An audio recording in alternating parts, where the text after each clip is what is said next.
It's the dawn of sequels, but what lies in store for these classic horror films? More importantly, do they really need a sequel to begin with? We're gonna get all into it on this episode of Pretend We're Critics. Cue the music.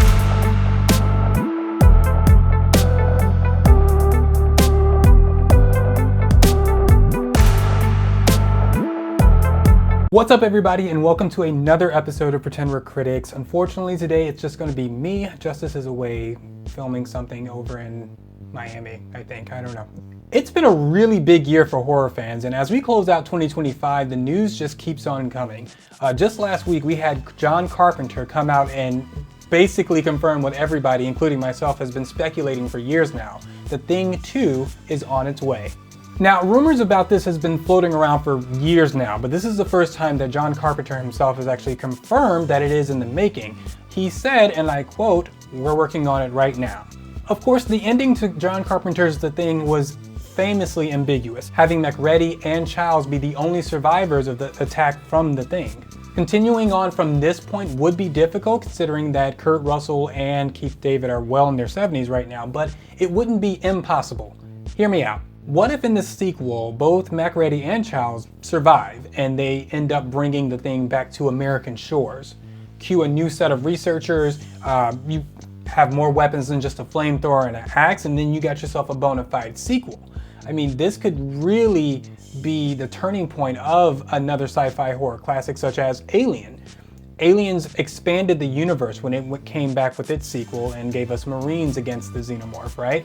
What if we had Marines against whatever The Thing is? I mean, it would be a fantastic addition to something that's already beloved and such a classic. Now, this announcement has been floating around the horror community for a few years now as well, but the only difference with this one is that it has a tentative date for November of 2027.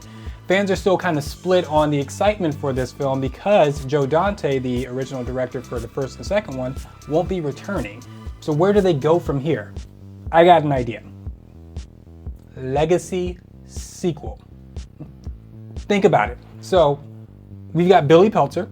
He's all grown up, gets pulled back into, the chaos when a group of kids, maybe his kids, find a new batch of Mogwai. And now he has to use all his skills and his knowledge of what they can do to save them. The torch is passed, the stakes are higher, and maybe this time it could go in a darker way.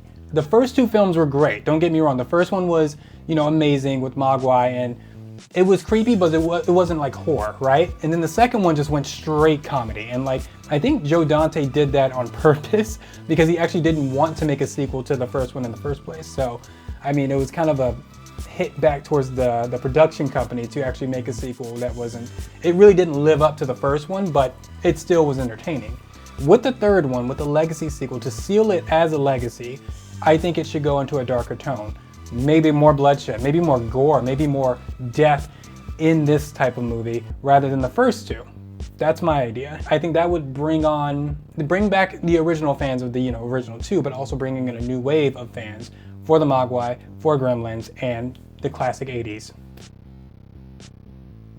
Goonies never say die, and neither do the talks of a sequel, apparently. Now, while the cast has moved on to some pretty big projects after the Goonies is wrapped, there has still been talk of them coming back together for Goonies 2. All of the original cast have expressed much interest in coming back together for another movie, and in fact, Spielberg actually has a script that's ready, supposedly, but he hasn't approved of it yet. There's no official release date for this one either. This has been up in the air for even longer than The Thing 2 and Gremlins 3.